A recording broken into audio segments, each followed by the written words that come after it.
for a 2-minute closing, and again, those will be timed. Turn it over to Mark Dorenkamp. Mark is the ag anchor for Brownfield Ag News. He's done many of these forums with us. He's very knowledgeable on the ag industry. The topics come from farm organizations and others that we hear throughout the year. And Mark has worked to put together a series of questions to cover a lot of issues. So take it away, Mark. Let's give him a round of applause. Thank you, Kent. Good afternoon, everyone. I do have a statement, but before that, I just want to point out something that you're probably already very aware of. We're extremely fortunate to be able to gather together here and to have people that represent this state that are available to answer questions that impact all of you in some way, shape, or form. And so I just want to point that out before we get started. It's really something special we have here at Farmfest in Southwest Minnesota. Before we begin, a brief note. This forum is hosted by Farmfest and sponsored by the Minnesota Foundation of Agriculture. It is nonpartisan and educational. We do not endorse, support, or oppose any candidate or political party. The candidates joining us today were invited under objective criteria established in advance and posted on the Farmfest website. Candidates had to be legally qualified for the office, on the ballot as the candidate of a party recognized by the state of Minnesota, and at least 15% level of support in recent independent public polling. Every candidate who met those criteria was invited to participate. Each candidate will receive equal time to speak and respond, and questions are designed to be fair across all participants. Please give every candidate the respect of being heard. If at any point there is a concern for the safety of the candidates or the audience, we will end this forum immediately, and anyone who disrupts it may be removed from the Farmfest grounds. With that, let's begin with the introduction of our candidates today. We'll go from my right to left. U.S. Representative Angie Craig.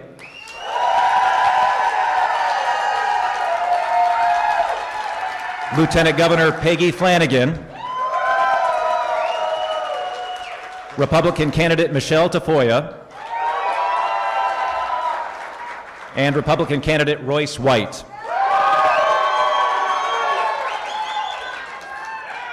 For the first round of questions, we will go with Angie, Peggy, Michele, and then Royce. Angie, agriculture is in the midst of an economic downturn, mostly due to low commodity prices and high input costs. How can Congress play a role in supporting farmers during times like these?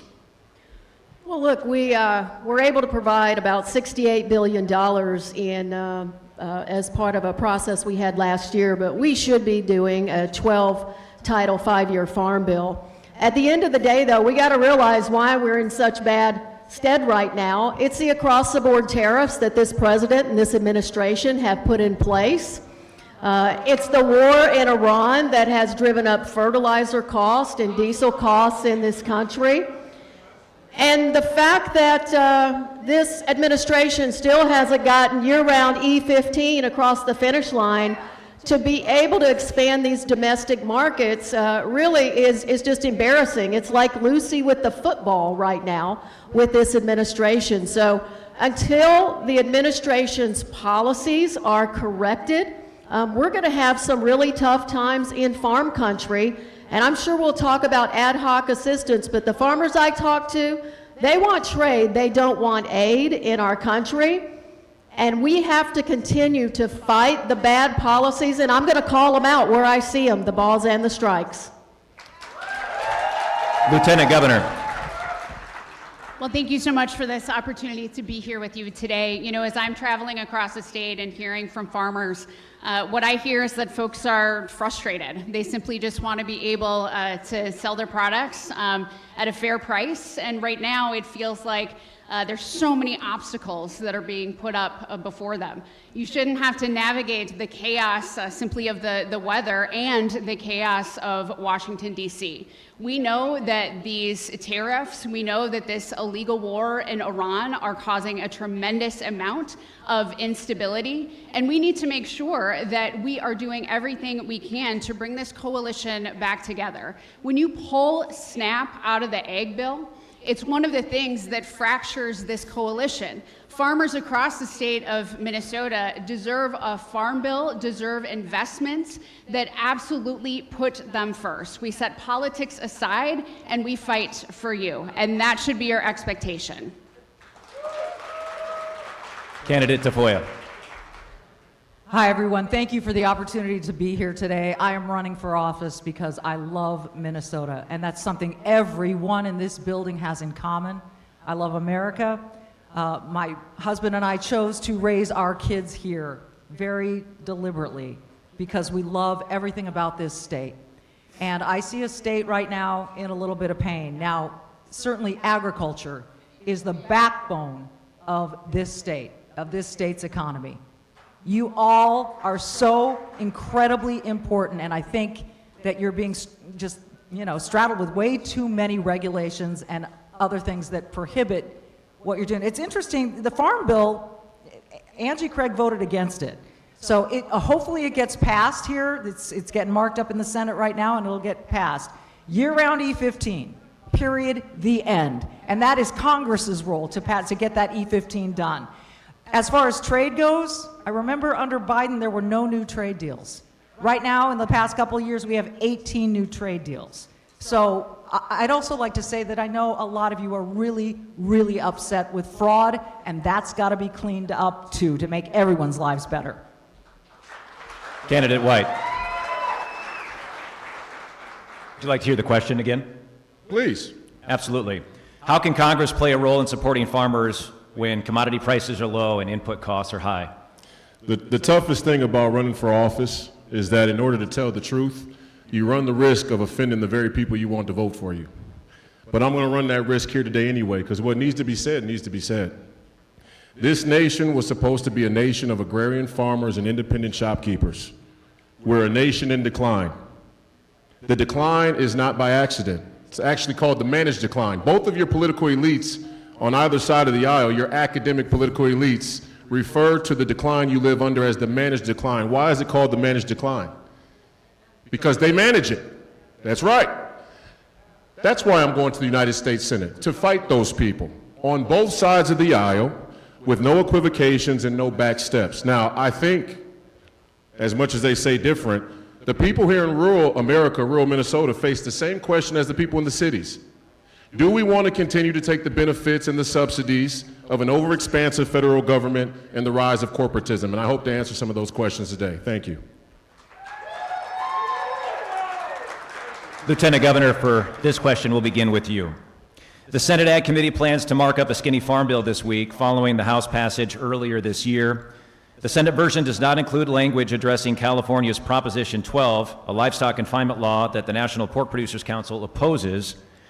With Minnesota being the second largest pork producing state in the country, what are your thoughts on Prop 12? Well, I know that there's over 200 amendments that will be part of this markup process, and we're still yet to see exactly what's included in the bill. But what I can tell you is that I believe in states' rights, and I think that Minnesota should be able to set the terms for our state and for producers. And I have to say that as we're looking at this farm bill and going into negotiations, there are certainly some good things in it. I think the year-round, E15 that Senator Klobuchar has fought for is powerful. It's important, but I think we need a little more in that bill, and I look forward to seeing what comes out of it. And I am hopeful that we can get to a good place. But I know the chaos that's been happening in Washington doesn't bode well for what we might expect. But I think Minnesota should decide what we do here in Minnesota, not California. Michele. So Prop 12 is something in California where they want to tell Minnesotans how to grow their pork, how to produce their pork. California wants to tell the rest of the country how to produce pork and what you're allowed to sell to California. Now, I know that some producers have adapted, but I can tell you by and large, we don't want to be California, and we don't want to stick by their rules instead of our own. Now, It may be that the Senate version of the Farm Bill has to say, let's grandfather in this Prop 12 from California that restricts how you produce. It puts barriers up, it limits you, your margins are thin enough, and it's going to make them even thinner. So I think this Farm Bill needs to put a nationwide set of rules in place for how we produce. Even if you have to grandfather that in, okay. But let Minnesota pork producers determine how they produce pork, not California. Royce? Yeah, we've already begun with the Kabuki theater. And the Farm Bill is one of the greatest examples of uniparty dominance in this country. You see people who are supposedly ideologically separate from one another. They can't agree on anything, but they come to agreement on the Farm Bill. Why? Because the farmers are the backbone of this country. But make no mistake about it, they plan on selling you out just like everybody else. And to discuss some of these issues when we don't get to the heart of matters, like, for example, California's given their country to communists and foreign invaders. Why are we even discussing what they're doing? We're on our way to the same place. Why am I even on stage having a conversation? I really came to debate Michele Tafoya because I don't see any credibility whatsoever with a political party that can't tell you the difference between men and women. How are they going to tell you the difference between the biological sex of your crops? I know. I told you all earlier, I'm transgender now. I'm going to play in the WNBA, and I hear the Lynx coach likes a good transgender, so we should be really good pretty soon. But these are the basic things we have to sort out before we get to the nuts and bolts of specific policy. Reality versus non-reality. Thank you. Representative Craig.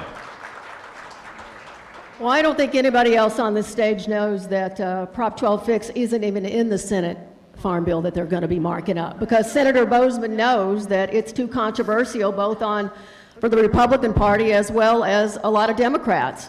Look, anybody who wants to come to the table on either side of this issue and have a discussion about it, we can't have 50 different state laws across this country, but we also can't penalize the people who have already complied with Prop 12. So there's got to be a compromise, there's got to be a solution, and as ranking member of the House Ag Committee, I'm going to be looking for it. Number two, when we talk about this Farm Bill that they're marking up, the real sticking point in the Senate version of the Farm Bill is that Republicans cut $187 billion from the SNAP program in the Farm Bill. And what they did is they sent an unfunded mandate to the states, but in Minnesota, it's not paid by the state of Minnesota. It's actually an unfunded mandate to the county. So when you see your property taxes go up in red counties and in blue counties, you can thank your Republican U.S. representatives and senators. For this question, we'll begin with Michele Tafoya. Trade is extremely important for U.S. agriculture, and there have been disruptions to several key markets because of tariffs. What are your views on tariffs, and more broadly, what type of trade approach do you think the U.S. should have? I want to first say that Minnesota farmers are the best in the world. And when you are given access to a level playing field, you absolutely dominate, right? So you need that level playing field. So how do we get there? What do we do with that? Well, I think that some tariffs can be used as leverage to bring people to the table. South America, Latin America, Southeast Asia, Japan, the EU, and the UK have all come to the table, and there are frameworks set up for new trade agreements with all of those areas. That can be a result when you use leverage. Now, in the short term, that causes disruptions, and that stinks. So there should be short-term bridge assistance to farmers to get through those disruptions. I'm all about that. I'm in favor of that. But in the long term, we need to focus on what works for all of you in the long term. And that is trade agreements all over the world with reliable trading partners, not just China, reliable trading partners so that you can grow, not only domestically, but worldwide, because you're the best at it. And that's why I'm running for Senate, to help you do that. Candidate White. It's never easy to get off of heroin, to get off of drugs. It's no easier for farmers. I know. It's no easier for farmers to get off of the subsidies of the federal government than it is for the welfare ward down there in the Twin Cities. Amen? It's tough. You got to make a choice. And President Trump has used the tariffs to try and direct some of that money back to American citizens. And it may take a while for it to sort itself out. But what you have to realize, and nobody can argue with this, we have paid for the rise of every other nation and every other people other than ours. The whole thing, the world's security guarantees, whether it's military or food, is on the back of the American working class and on the back of the farmers. And you just have to decide once and for all. I mean, we have to come to a point where the rubber meets the road and say, when is enough enough? You're paying China, you're paying Israel, you're paying Al-Shabaab in Somalia, you're paying the Ukraine, and they're producing grain pretty well, aren't they? You're paying everybody. When are the American people going to get their cut? Thank you. Congresswoman Craig. American farmers need certainty. That's what they need most of all in order to be able to run a crop and to be able to make a living. And look, there are some tariffs that are appropriate. Section 232, the illegal steel dumping into America, into Minnesota, that's a tariff I support. But when you tariff all your friends and China, which of course was incredibly big with respect Please to respect buying who's speaking. our country's soybeans. You know what happened? They're buying their products from Brazil and Argentina now. And if you want to talk about handouts, this administration prioritized giving $40 billion to Argentina over American farmers just last year. So look, you can criticize. I thought the Biden administration should go out and find more export markets. I think the Trump administration should expand domestic markets and quit being loosey with the football with E15. You can do all of that, but when you refuse to renew USMCA, the single most important trade agreement and markets for our farmers, you're making a mistake. Lieutenant Governor Flanagan. I think first we have to acknowledge that farmers and their associations have worked for decades to open and build these markets. And you've paid for this through checkoffs. And now we see these tariffs coming through. The instability is untenable for so many folks. We see the high cost of spring planting season was up by $100 million. I think that this is a moment in time where we absolutely can demand better. And here's what I hear, that the short-term, investments, that matters. But I think people would rather just have reliable markets and be able to sell their products. And as Congresswoman Craig said, and I agree with her, when we see $40 billion being sent to Argentina for cattle, this is outrageous. It's a setup, and we absolutely deserve better. And I think we need Minnesota champions for our farmers here at home who are going to work to make sure that we are building and restoring markets so that you can simply do your job and make a living instead of throwing up obstacles. Royce White, will begin with you for this question. Because farming is a capital-intensive career, many new and beginning farmers find it difficult to acquire the land and equipment necessary. What are some ways the government can provide support? I come from the neighborhood, and I knew many people on welfare, and that's their pitch. That's the Democrat pitch. They want to offer you certainty in exchange for everything. The government will provide you certainty. You're American citizens. You don't need certainty, you need freedom. And if you don't understand that, then you don't understand the fundamentals of being an American. Now, again, maybe I'm crazy, and I've been called crazy many times by the Communist Star Tribune. But did I hear somebody say that something regarding money in this state or anywhere is untenable? You know what's untenable? $20 billion in fraud. That's untenable. That we cannot sustain. $20 billion to illegal foreign invaders. They offer you certainty. They give you gay bathhouses, and down in the Twin Cities, we have a 30% proficiency reading, writing, and math in the Twin Cities. 30%. You give us transgender sex dolls before you give us reading proficiency, and you talk to me about tenability? Give me a break. I know Democrats in the building. It hurts so good. I've been a strong supporter for new and beginning farmers, and in fact, I've supported USDA loans, sort of raising that age to from the first 5 years to up to 10 years. Right now, with the cost of land, with the cost of capital equipment in our country, we've got to make way for the next generation of family farmers. The average farmer in America right now is 58 years old. And with the high input costs and the low commodities prices, passing that farm down to the next generation is just getting harder and harder. You know, we should give a lower interest rate through USDA loans to new and beginning farmers. We should continue to give you a break on your crop insurance cost.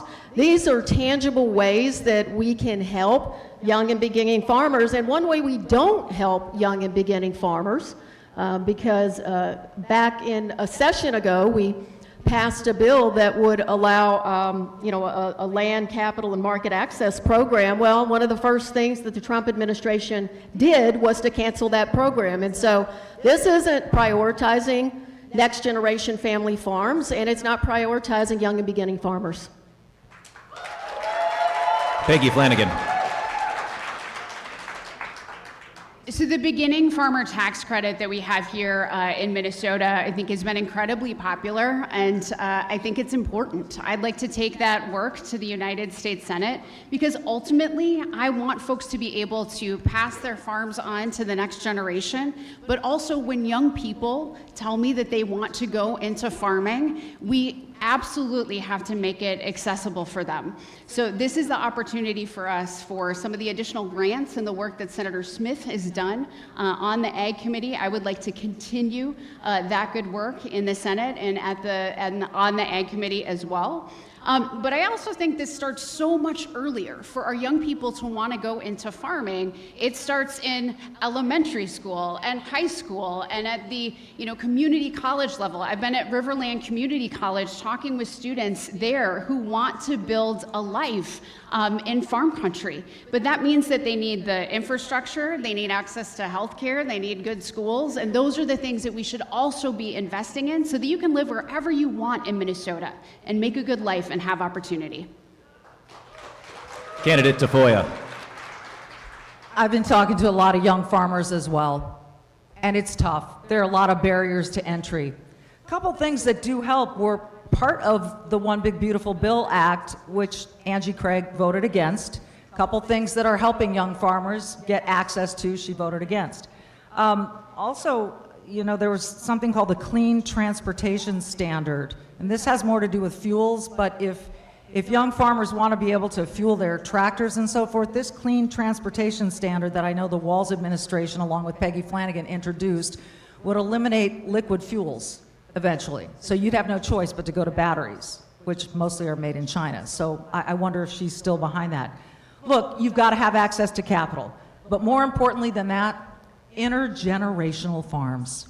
I had a couple people stop me yesterday and say, we just want to pass our farms down. So we've got to support the step-ups, and we've got to support, get rid of that death tax. Let these farmers and producers, all of you who do it so well, pass these things along to the next generation. That's first and foremost. Congresswoman Craig. Access to labor is another challenge, especially for livestock and specialty crop producers. What would you do in the Senate to move the needle on labor reform?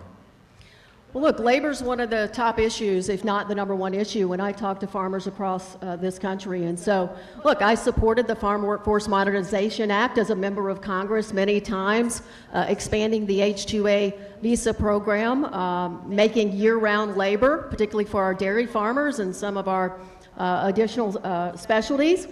But we got to be a country that acts like it wants immigrants in order to actually focus on immigrant labor in our country. And so 40% of America's farm workers are undocumented. We've got to stop playing this as a political wedge issue, and we have to have a conversation. If somebody has been here, obeyed the law, worked on our family farms, we've got to give them a path to legal status in this country. We've got to stop attacking the immigrant communities across Minnesota and across America. Lieutenant Governor. Certainly, I think it's important that we make sure that H-2A visas are available for folks.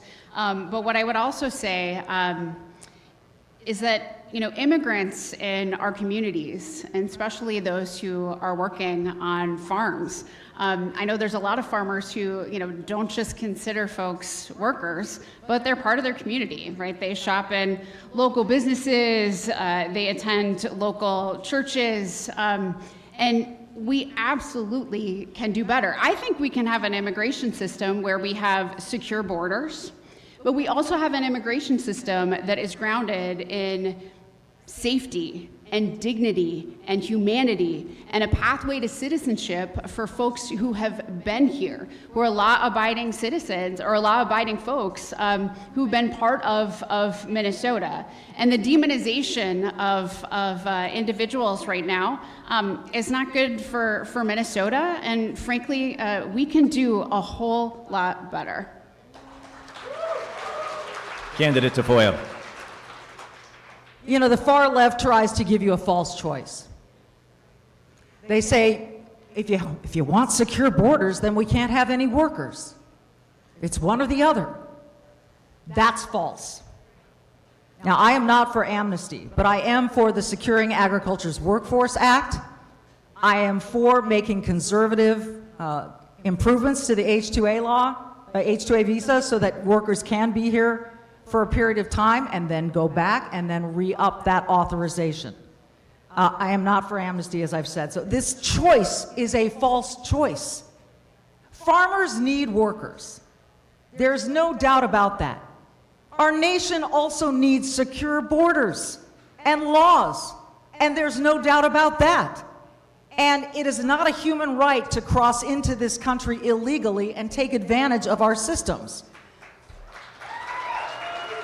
But two things can be true at the same time. We can have secure borders, and we can also have workers through this Securing Agriculture's Workforce Act that would allow workers to be here longer so that dairy can be taken care of as well as the growers. Royce White. Well, here it comes. By the way, that is amnesty, okay? Pathway for people who came into this country illegally to citizenship is amnesty. Okay. If you don't have a border, you don't have a country. The border's not restored until the 20 million foreign invaders that were let into this country intentionally are deported, every last one of them. Mass deportations. Mass deportations, 15 to 20 million foreign invaders as an appetizer. As an appetizer. You don't have a country if you're going to let the world's population come to your country, live there. I challenge any one of you Democrats, commie-crats, to go to China, cross the border, and demand health care, schooling, and free rent. I dare you to do it. You're going to get shot in the back of the head with no apologies. We don't have to do that, but we have to get much tougher and much more serious about the value of American citizenship. And I want to reiterate, any pathway to citizenship for illegal foreign invaders is amnesty. Thank you. Lieutenant Governor, a question on biofuels. Minnesota is a national leader. Congress has come close to passing year-round nationwide E15 to expand the use of ethanol. Assuming E15 becomes law, what are some additional ways you, as a member of the U.S. Senate, could support markets for ethanol, biodiesel, and renewable diesel? Certainly. Well, thank you for that question on biofuels. I am a big fan of E15. And I have talked to so many farmers who are invested in biofuels, the future of biofuels, B100, biodiesel, and I absolutely hope that this is included, because if it's not included in the Farm Bill, we're going to keep fighting for it. I don't think it's goes far enough. I think that there's an opportunity for us, especially with sustainable aviation fuel. This has been an incredible example of public-private partnerships to ensure that we are developing a new market here. We know that airplanes will be hard-pressed to run on electricity alone, and so this is a market that's available for folks. We have to continue to invest in it. I'm a biofuels fan and want to do everything I can to expand this market and work in partnership with farmers across Minnesota. Michele? So year-round E15 needs to get passed. Period, the end of story. It should have been passed a long time ago. That would help this economy, this agricultural economy in Minnesota, explode. Now, I am definitely an all of the above energy policy person when it makes sense. So that includes biofuels, that includes renewable fuels, that includes everything that Minnesota is really, really good at innovating. That means sustainable aviation fuels. Now again, I would challenge the Lieutenant Governor on this Security Act, this Secure Transportation Act that she's into about getting rid of liquid fuels altogether by 2050. I don't know what you're going to put in your tractor, but that's something we should ask about. So again, E15 year-round, period, all of the above where it makes sense, and let farmers innovate. You are the best. You are the best at doing this stuff. You know how to get it done, and I'm going to the Senate to help you get it done. Candidate White. Again, I'll use a term or a phrase, a political phrase. We have to deconstruct the administrative state. The greatest justification for the expansion of the federal government and the administrative state are, in much part, these regulatory agencies and their incompetent regulations. We have to deregulate so American citizens can do what American citizens do. And we are an innovative country and an innovative people.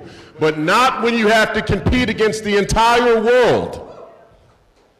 There's nothing even vaguely appropriate about American citizens paying for the security of the free world for 60-odd some years to turn around and give your future generations, your posterity, competition, unlimited, unfettered competition worldwide, whether it be individually, whether it be students with H-1B visas or student visas, whether it be corporations. There's nothing even vaguely appropriate about American citizens having to compete against the entire world while, get this, we still pay all their bills. Common sense, folks. Thank you. Angie. When I talk about expanding domestic markets for family farmers, biofuels is exactly what I'm talking about, whether it's year-round E15, which I was the person who wrote that bill in the House when it first passed in 2022. Whether it's higher blends of ethanol, whether it's sustainable aviation fuel, whether it's those grants to retailers who are, we want to support to make sure that when people go to the gas station and they get that 15 to 40 cents cheaper gas, especially when the war in Iran has driven up gas prices for everybody, we have to have the infrastructure as well. The House did recently pass year-round E15. I led the effort to get 95 Democrats to vote for it in the House of Representatives. And Michele, I'm going to educate you a little bit. The reason why we haven't been able to get year-round E15 across the finish line is because the Trump administration is in the pocket of big oil, and they keep being loosey with the football to pull it out of all the packages. I hope it doesn't happen this time in the Senate, but this is why it's happening. Thank you.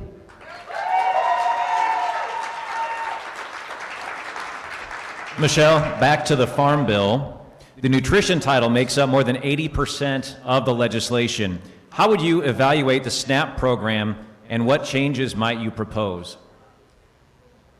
So look, again, the left has tried to tell us that there's no fraud, that every dollar you pay in taxes goes exactly where you think it's supposed to go.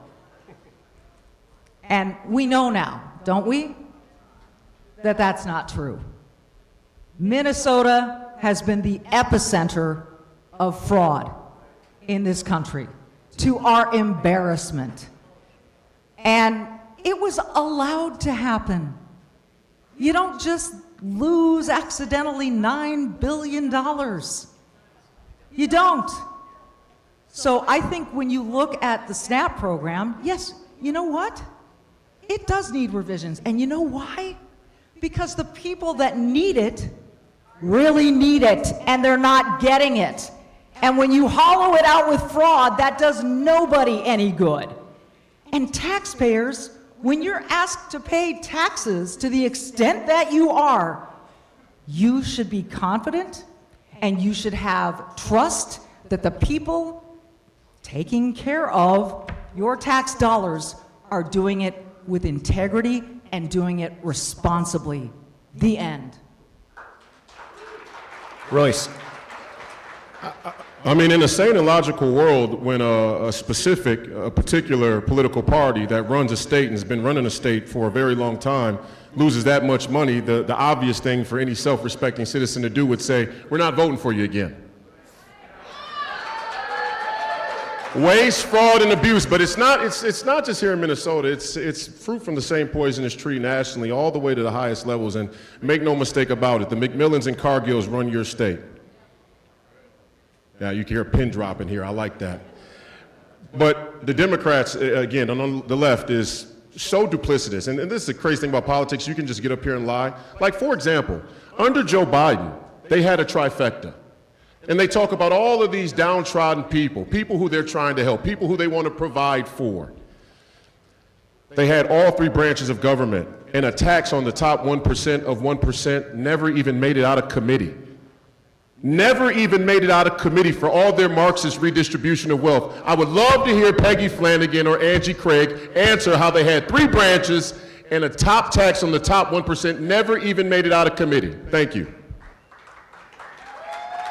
Representative Craig, a question on SNAP. Look, in the One Big Beautiful Bill, Republicans cut $187 billion from the SNAP program. We have already seen 5 million people lose access to their benefits at a time when grocery costs are sky high, including over 1 million children. And I'll just say, it is so clear to me that Michele Tafoya doesn't understand how SNAP works. If you're talking about the SNAP program, the federal government provides part of the money, but if you're trying to blame anybody for the SNAP program, the counties administer the SNAP program in Minnesota. That means your Republican counties and your Democratic counties are going to have to pick up the cost of this program. Republicans have sent an unfunded mandate to the people of Minnesota, and they can't afford it. And everybody sitting here who I know you're concerned about county property taxes, when your property taxes go up, it is because Republicans decided to bust up the Hunger and Farm Coalition, which is not sustainable to get a 12-title 5-year farm bill across the finish line. Peggy? So I was a kid who utilized SNAP back in the day. I am here because of it. It kept food on the table. And what I know is that there were farmers who were fighting for a 7-year-old kid that they had never met. I am grateful for that advocacy, and that work has to continue by making sure that we are building and rebuilding, frankly, this coalition that got it done. 45% of folks who utilize SNAP live in greater Minnesota. I think that's important to note. What I also would say is there's a lot of children and elders who utilize SNAP too. But when we talk about what's happening in Washington, D.C., what's also included is that essentially they're allowing for a higher error rate and it's being rewarded. I think that is frankly backwards. And we talk about these cuts to SNAP, really what they are, as Congresswoman Craig mentioned, it's cost shifts. Right? This is going to folks at the county level. Those of you who sit on your county boards, who sit on your township boards, you are having to pay for that in exchange for tax cuts for the ultra wealthy in this country. That's a bad deal, friends. Royce White, we start with you for this question. Health insurance costs are a burden for many farm families. What can be done to address that? Is it me? Yes. It's the first time I went first. I like it. That's an easy one. The hospitals, the insurers, and the pharmaceutical industry are all a cartel. The antitrust law, I know, I get it, commie-crats. You want universal health care. It ain't happening under me, all right? The antitrust laws need to be used effectively to bust up, number one, the insurers. But the nexus of hospitals, insurers, and pharmaceutical industries have been gouging the American people for a long time. And oh, by the way, let's call it the economic hegemon of the entire industry, the entire medical industrial complex is none other than the Democrats' #1 voters. I'm sorry, donors, or both, sorry. Right? Right. The Black Rocks, the Eli Lillys, you name them. They're all on their PAC payrolls. They're all in their FEC filings. That's why a top tax on the 1% of 1% never made it out of committee, because their donors run the party, obviously. Thank you. Congresswoman Craig. Well, look, I've been doing a lot of work to lower healthcare costs since I became a member of Congress. I was able to force Medicare to finally start negotiating its drug pricing. I've introduced a bill that would put forward a plan that would allow Medicare for all who want it, which is a program that would allow competition for health insurance companies out there. It's unbelievable that we live in the richest country in the world. The Lieutenant Governor and I both support universal health care. We have a little bit idea differently of how to get there. But I think we've got to stand up to pharmaceutical companies, to the health insurance companies, to the PBMs, to all of these different elements of health care. And over the course of the last several years, we've been able to do that. It was my bill that capped the cost of insulin at $35 a month for America's seniors. And we can talk about all these different programs, but as long as America has a fee-for-service system where doctors and hospitals are rewarded on the volume of care that they provide, treating disease instead of health in our country, we are not going to have a healthcare system that works. Candidate Flanagan. So this is one of the #1 things that I hear about when I travel across Minnesota, the high cost of healthcare. I talked to a farmer in Canby who has a $16,000 deductible, which is untenable. And they paid, I think it was $600 for a 5-minute med check. That's outrageous. Too many Minnesotans are paying for health insurance and not actually receiving health care. I believe in Medicare for all, certainly, and on our way to get there, I think we have to get rid of prior authorization. Because here's the deal, some dude behind a desk shouldn't be able to decide whether or not you get the life-saving health care that your doctor has prescribed.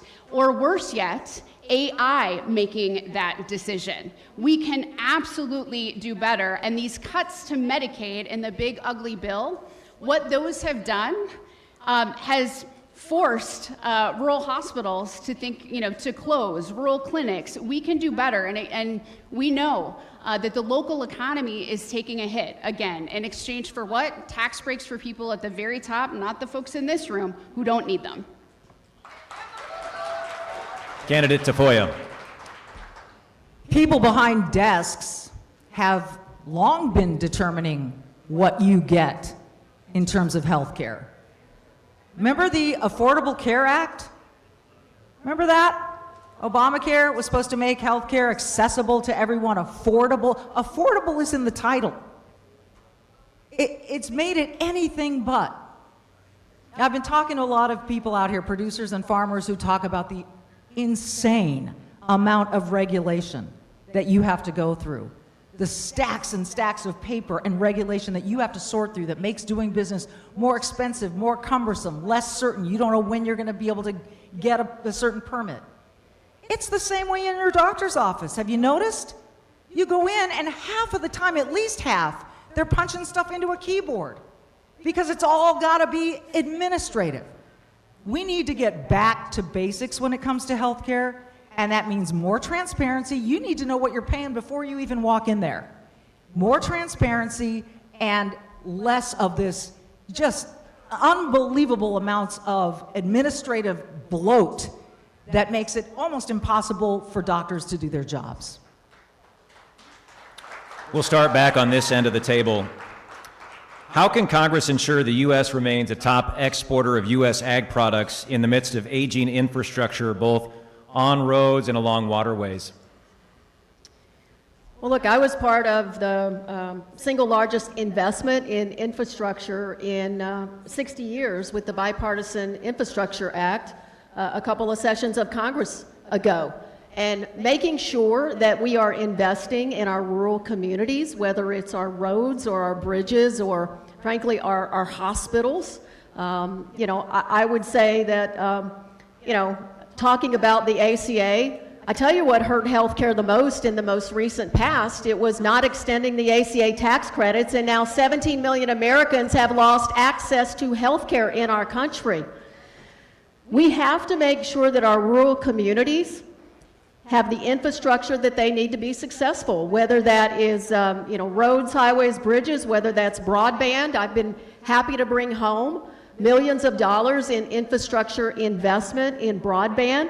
But to have a healthy rural community, you've got to have a farm economy that's strong. You've got to have hospitals, which, by the way, since the $1 trillion in Medicaid cuts, 10 Minnesota hospitals, 10 Minnesota clinics have been closed across our state. So it's all an ecosystem that supports rural America. Lieutenant Governor.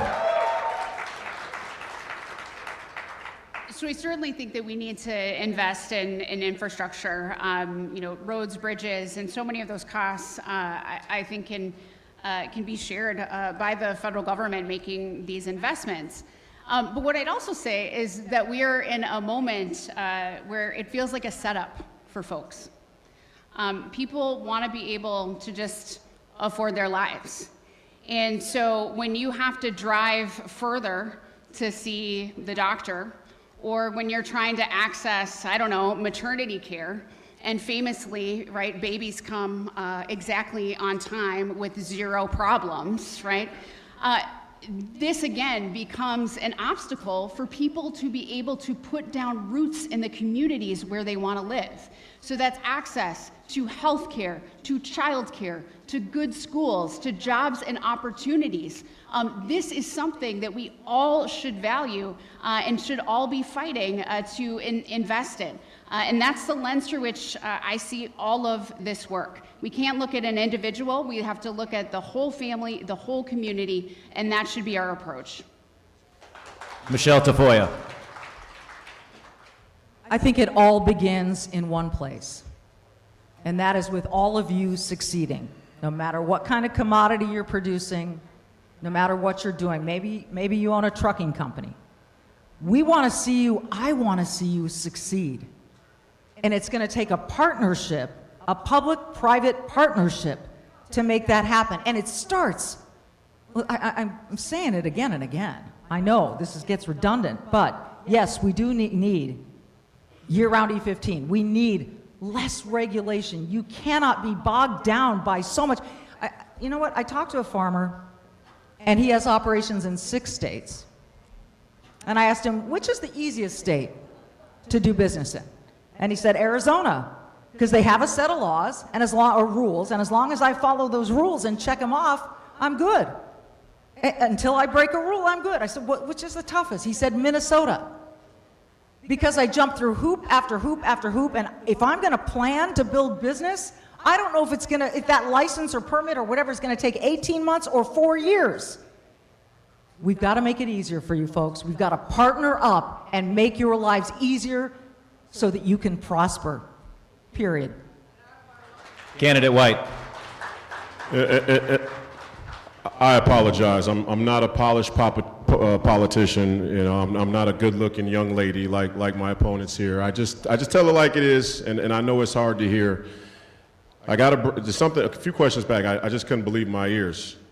The Democrats at the table said they went after Big Pharma. until it was time to mandate vaccines, and they turned on the money printers for Big Pharma. I know. That's what I'm talking, right there. You can hear pin drop over there in the Commie-crat section. As soon as they mandated vaccines, you turned on a money printer for the most unequal distribution of capital and market power in the entire economy, which is Big Pharma and the insurance companies. Way to go, Democrats. As far as SNAP and healthcare go, you can give a man a fish or you can teach a man to fish. The fundamental philosophy of the Democrats and the communists are to give a man a fish over and over and over until they no longer remember how to fish for themselves. And that's a problem culturally, and it becomes a problem economically. Thank you. Lieutenant Governor Flanagan, you're up first for this question. What is your message to farmers and landowners concerned about farmland being used for solar farms or data centers? So I'd say a couple things. I think it's really important that high-quality farmland is used to farm. We have 53% of our land here in Minnesota is for agriculture, and we have to make sure that it continues to be viable. Here's my biggest question for any of these investments is who benefits? Because right now, as we see these data centers being stood up, the folks who are benefiting are these AI tech billionaires like Elon Musk, or Mark Zuckerberg, and surrounding communities are being left to fit the bill in high energy costs, right? Or also, putting the water quality of their local communities at risk.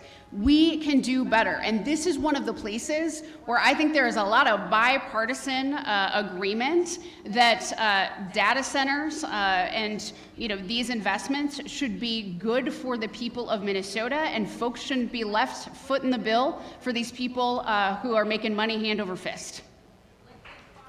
Candidate Tafoya.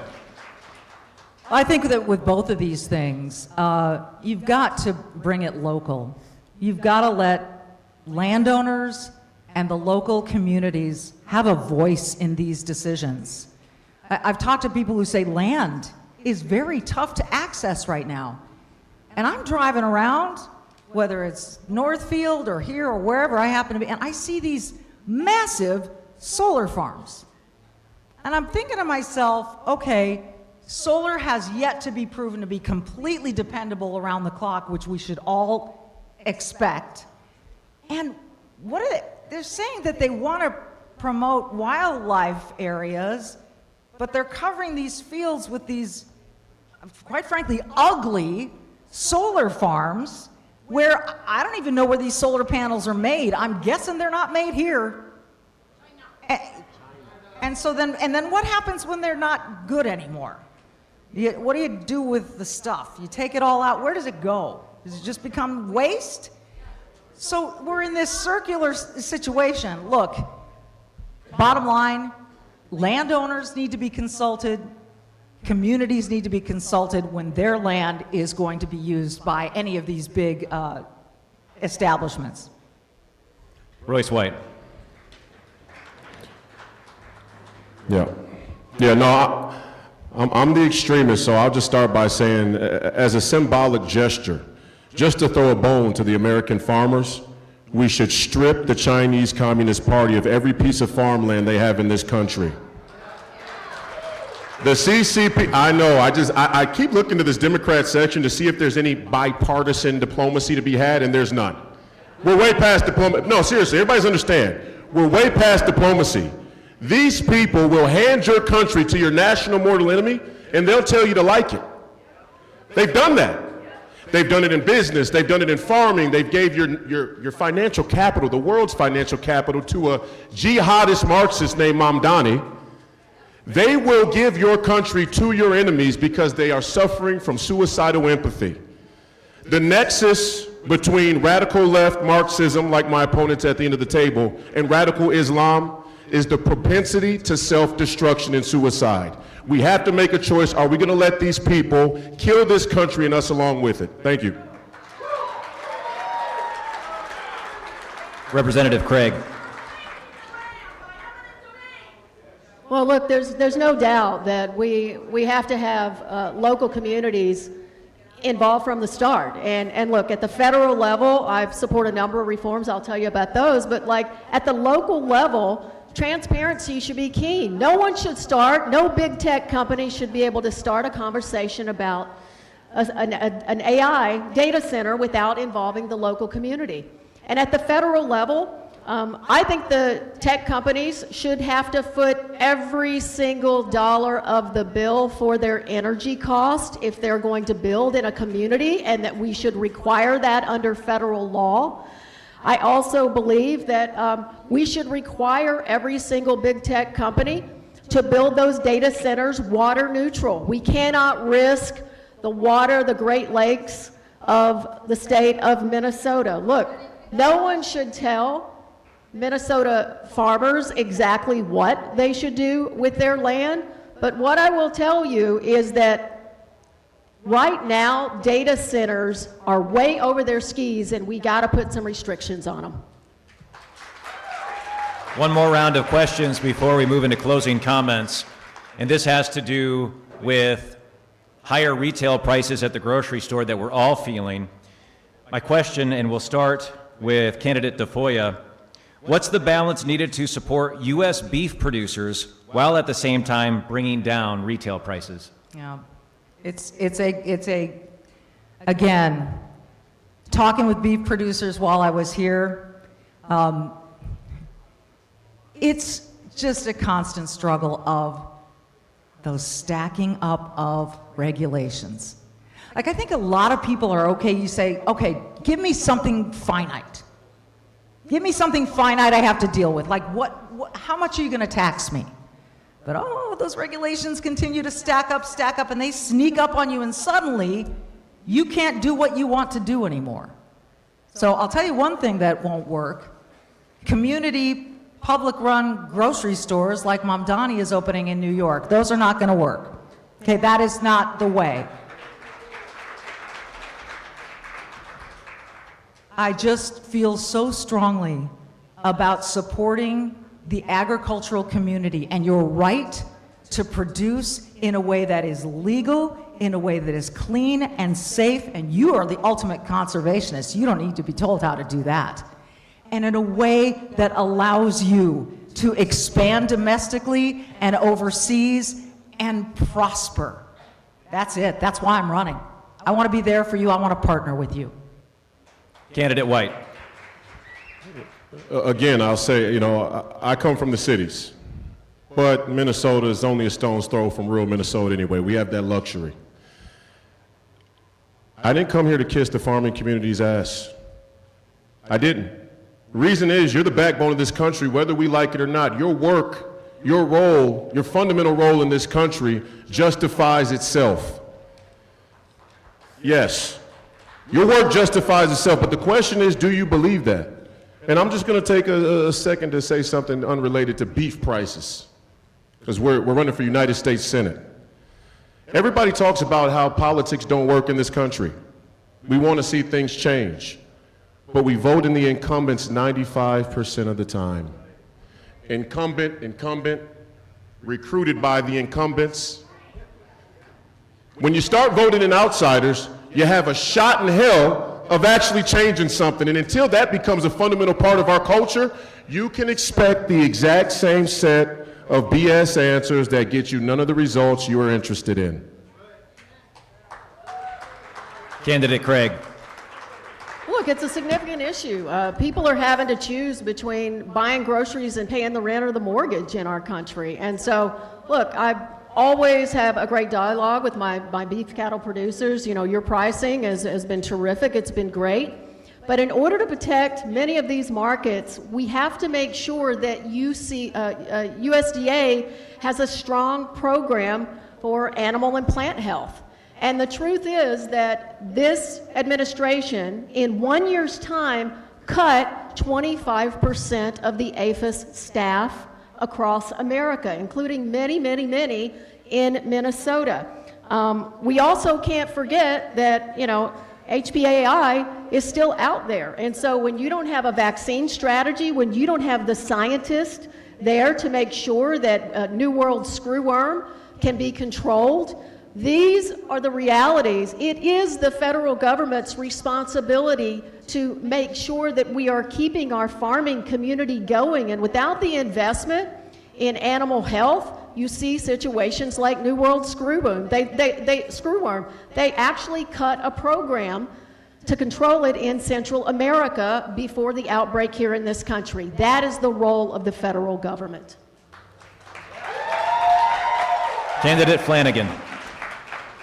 Well, I know that families are struggling, and I have watched in line at Cub, a mom turn to her kiddo and ask her to put something back on the shelf because they didn't have enough money. This is real, and it is real for so many folks, and we want people to be able, to buy beef. And I'll tell you, sending $40 billion to Argentina is not how we get there. This has been impossible for folks with tariffs and everything else that people are navigating, not to mention what Congresswoman Craig just talked about, the APHIS program. You shouldn't have to worry about screwworm, and frankly, it was eradicated for a really long time. These cuts have consequences to people's health, but also to their bottom line. I think we can absolutely do better, and it is, again, time to support folks in, restoring these markets, building new markets, but that also means funding infrastructure so people can actually do their damn jobs. For closing comments, we'll start at the far end of the table. Royce White, you have 2 minutes. Can I do that? Can I do this? Who knows what the rules are? No rules anymore in America. Apropos to the problem, right? I'm running for United States Senate for obvious reasons. Your country is in shambles, and it starts with your United States Senate, who is supposed to be the most deliberative body in the world. They're the most deliberately corrupt body in the world. They don't value your citizenship. And if you don't value your citizenship, then I'm not your candidate. But if you do, I will go to the United States Senate and fight the deep state, which I'm sure nobody else will mention before the debate is over. Fight the deep state until they scream uncle. Now, before I go, I'd be remiss not to say, the sanctity of life is a building block of all of our foundations about morals and ethics. And when you pull out that Jenga piece, the sanctity of life, the value of a human life, everything else naturally falls apart. And we have in this country made every excuse possible to walk away from the values and the beliefs that made this country great in the first place, and that is our, if you want to say, Judeo-Christian ethic. So just by a show of standing in here, if you stand for the sanctity of life, please stand now. If you stand for the sanctity of life, stand now.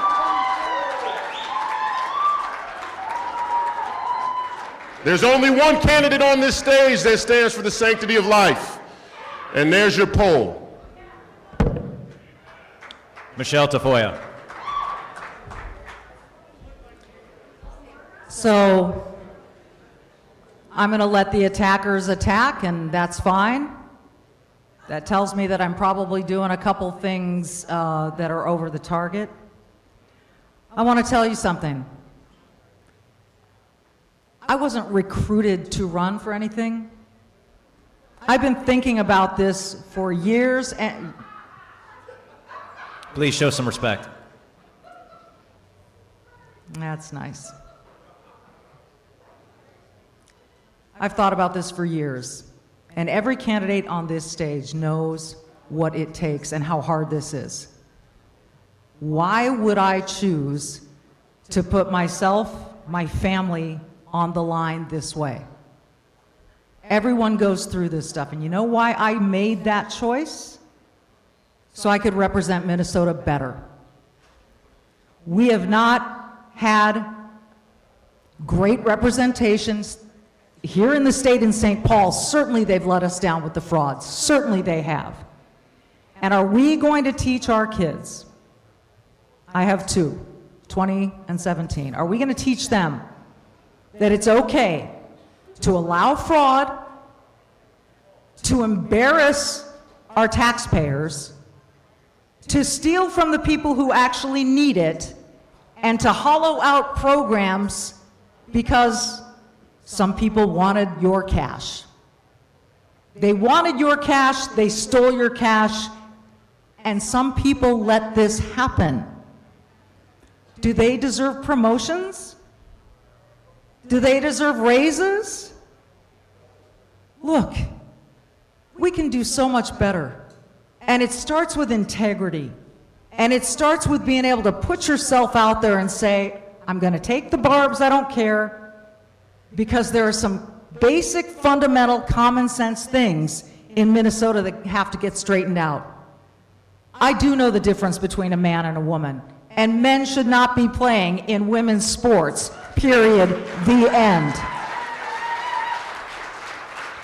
And we don't need to give 4-year-olds dolls so that they can interchange parts and try to figure out who they really are. Every child is born perfect, and I want to represent Time. and partner with every one of you. Time. That's why I'm running for Senate. Peggy Flanagan. Well, thank you so much for this opportunity to be here with you today. Thank you, Farmfest. Thanks, Mark, and thanks for keeping us on time. You know, I'm running to make sure that people can afford the lives they want to live. I'm a kid who grew up on the margins. SNAP is what kept food on the table for my family. Medicaid is why I'm alive today. The Child Care Assistance Program allowed my mom to go back to school. She got her certificate in phlebotomy, and that helped to lift our family into the middle class. That is a Minnesota story. And I want to be really clear that we need to make sure that we have a whole lot more Minnesota stories where people can afford their lives. And when I think about what we can do here together, it's simply to make sure that farmers can do their job.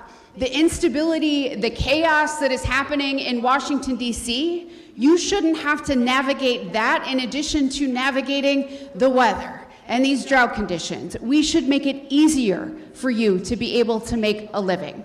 And that's what I want to continue to do and continue to support. I want young farmers. I want beginning farmers. I want folks to see a future for themselves in agriculture. That is the work that's ahead of us today. But what it's going to take is people who are looking at the whole family, the whole community, and that will absolutely value our independent family farmers.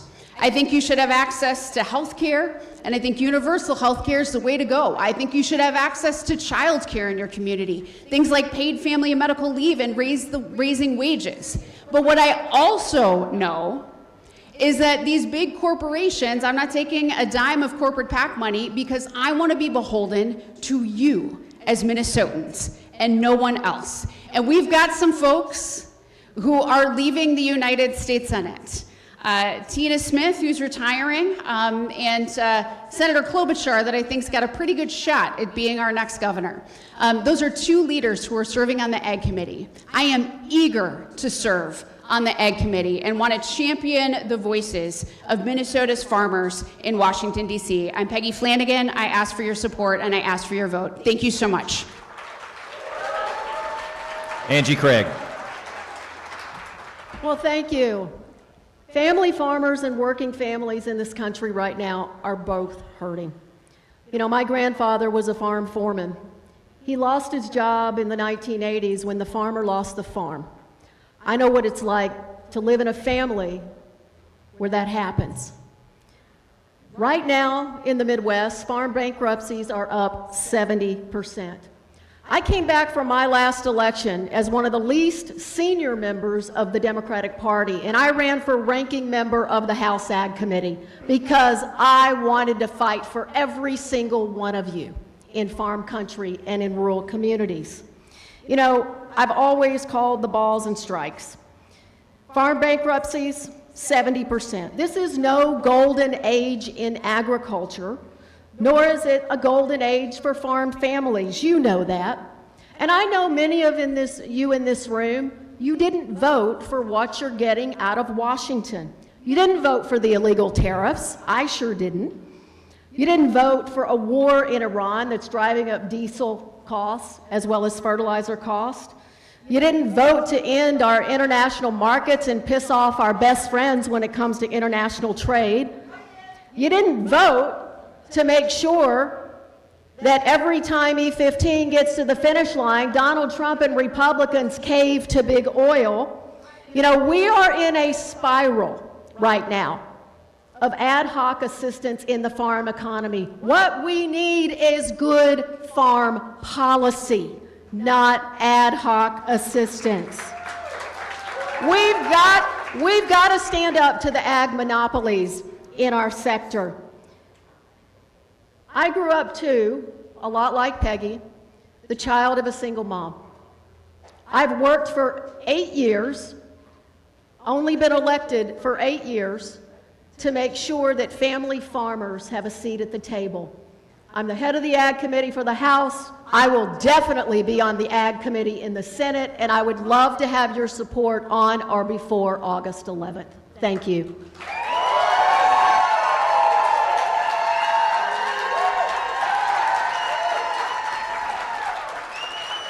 Well, I was about to say, let's cheer for your candidate. You guys have done a great job of keeping it all together, so let her rip. Cheer for our forum Let's have a round of participants. applause, and thank you to Mark Dorenkamp. Give him a round of applause. Great job. And again, thank you to the audience. You were very respectful. Thanks.